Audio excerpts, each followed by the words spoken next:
Why have I never really had a healthy relationship? So I wrote down a list of reasons why I'm bad at being in relationships. I'm gonna combine these two together, but the first two are commitment and dedication. I always thought I could commit and be dedicated. Now, I myself have never been unfaithful, but I have a hard time committing to something. I will often find myself start to get that grass is always greener look the second something isn't going right. To be fair, I will say this. There's also a lot of times where intuitively I know that something isn't gonna work.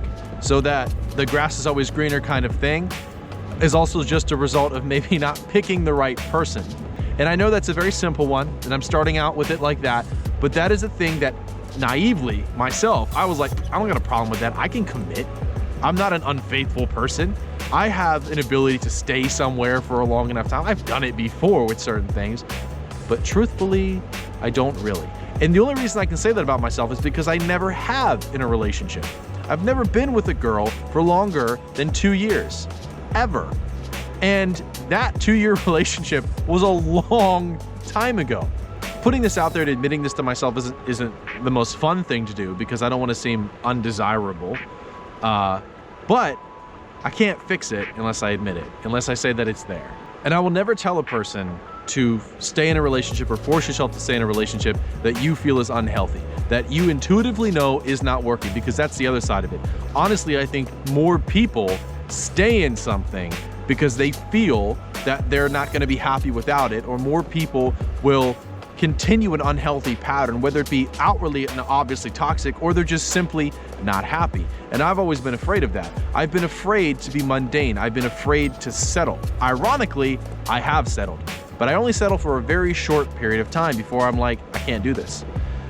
But I also understand, on the contrary, that when someone is lonely, or when society pressures you because of your age, because of your gender, because of whatever, that you need to be in a relationship and you need to hurry up and have a family and you need to do X, Y, and Z, it's easy to find someone settle because you want to do the right thing.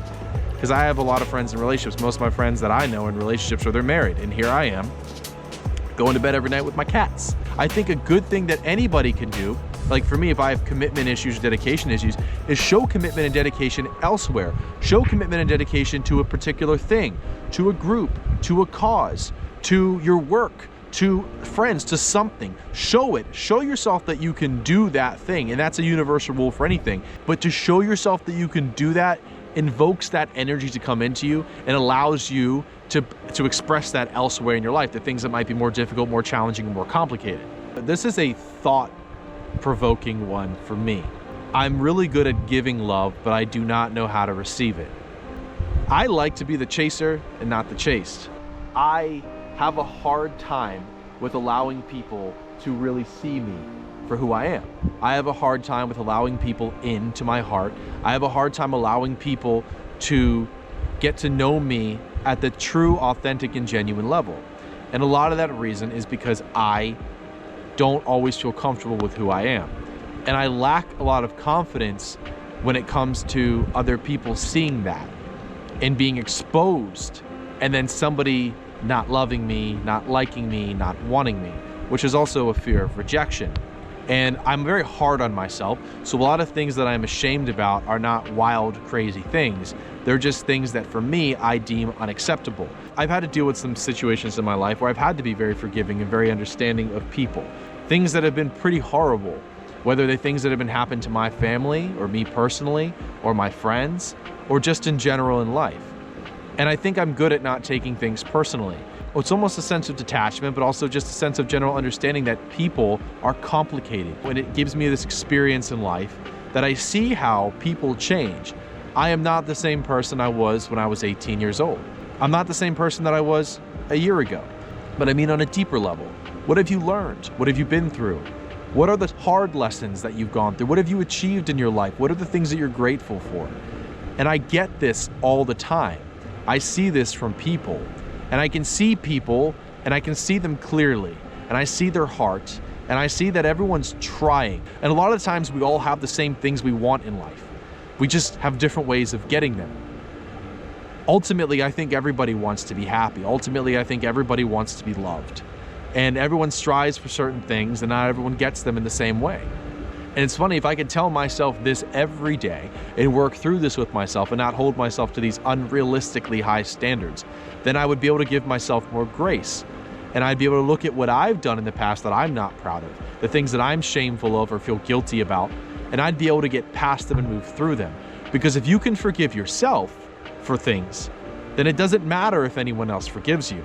Oftentimes, I want to seek that validation, that closure, or, hey, do you like me? Because I always want people to like me. Do you forgive me? Because I always want people to forgive me. And if they don't, it hurts, it sucks, it makes you feel terrible. But if you can get over that and you can feel that way about yourself and you can forgive yourself, you don't need anyone else to. You don't need another person to forgive you. They still have their own lessons to go through in life. And everybody plays a role in everybody's life, and not everyone is this good person in your life. You have enemies, you have people who have hurt you, and those people are just as important as the people who love you or who outwardly show you that love that you can recognize. Because without those people that have done those things to us that are bad, that are harmful, whether they realize it intentionally or not, they are important to show you things about yourself, to help you grow, to help you move forward in life, to help you learn things. And that perspective has meant everything to me, that I can see this objectively through people. Now, it is so much harder to see it for you than it is for another person. Understand that those people in your past or in your present or in your future, because it will happen again, that make you feel bad, that might do something to you, you can turn that perspective around to look at it like, well, this is a lesson. Without this person, without this thing, I wouldn't be able to move forward and learn something. And I know that there are certain situations that are incredibly traumatic to go through, and those are more tricky to speak on. But in general, the boss that is mean to you, the ex-boyfriend or girlfriend that cheated, that did this, that did that, the friends who outcasted you, the parent who didn't give you the love that you think you deserve or that you wanted. Those things are things that you can turn around, you can take inward, and you can learn from. And without those things, you wouldn't be who you are today. You wouldn't be able to learn. You wouldn't be able to progress, because life isn't supposed to be easy. Things are not supposed to be handed to you on a silver platter. You're not just supposed to wake up and everything is fine because you read some book about spirituality. You're supposed to go through the experiences. You're supposed to learn these things. You're supposed to have the dark times just as much as you have the light times, or the good and the bad, or whatever you want to call it. And that was an entire tangent for something that I completely got off topic for, but let me get back on topic. Attachment issues. I have attachment issues, and I do this when I really like somebody. Even if I don't like them for the right reasons, I get attached and I grow and I leech on.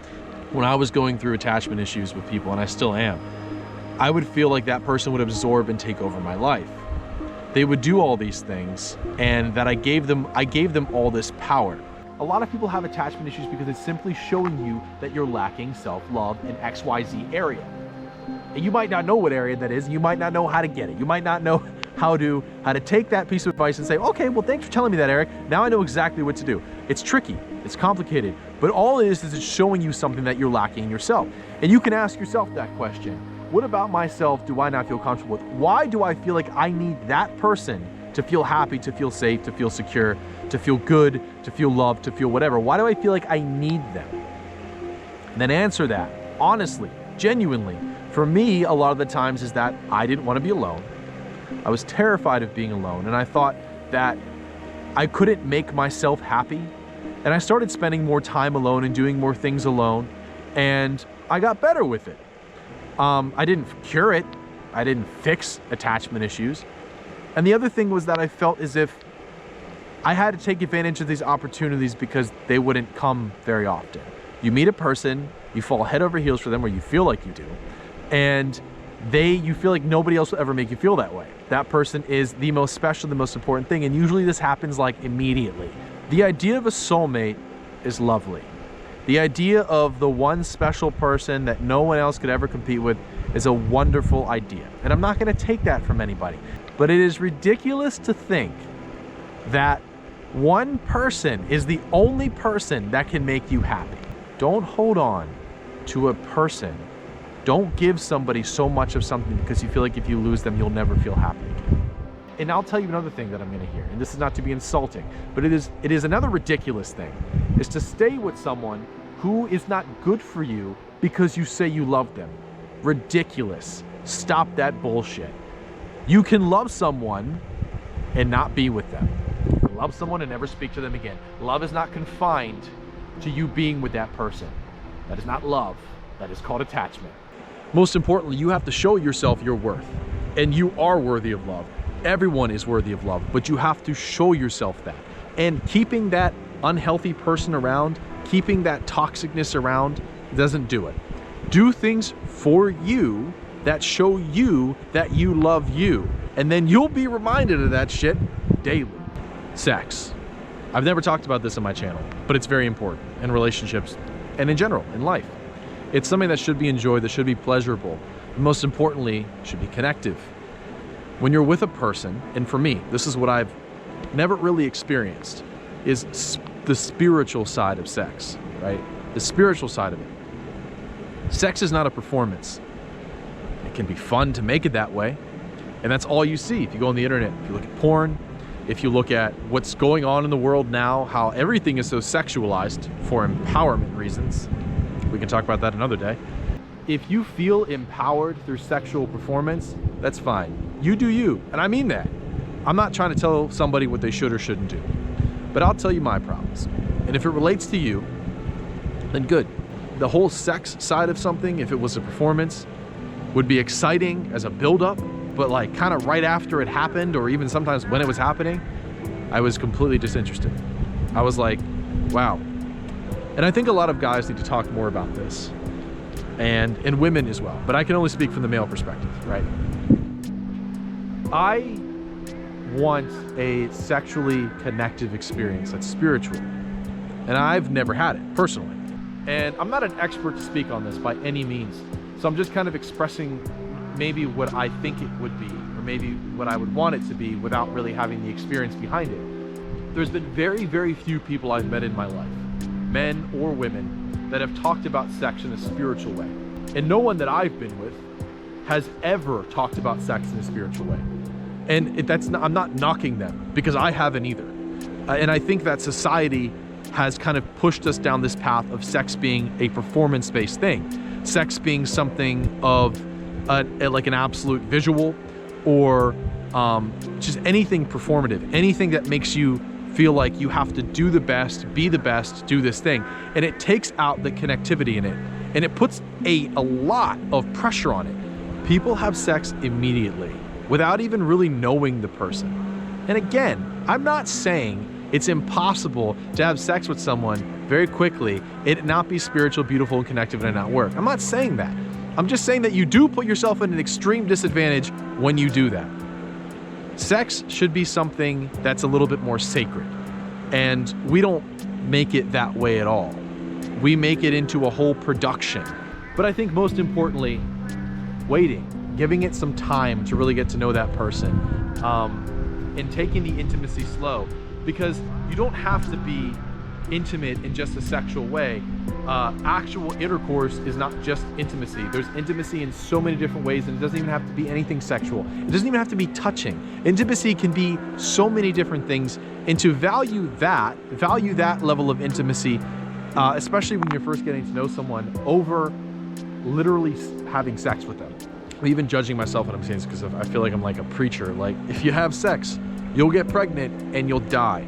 But I'm gonna say this as another disclaimer.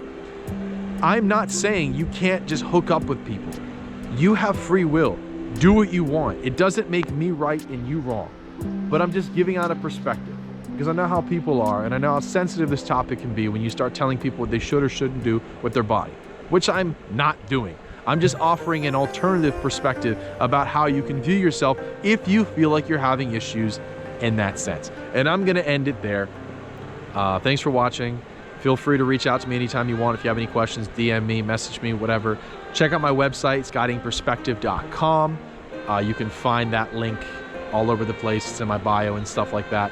And please, if you're interested in any service or you know someone who might be, give it a try. If you want an intuitive reading, you want to know something about yourself, you want to connect to something, you have questions, they're fun, man. Like, it's fun getting an intuitive reading, getting a psychic reading done. I call it intuitive reading. It's the same thing as a psychic reading. I'm just a little bougie with it. But yeah, anyway, thanks for watching. See you guys next time. Bye.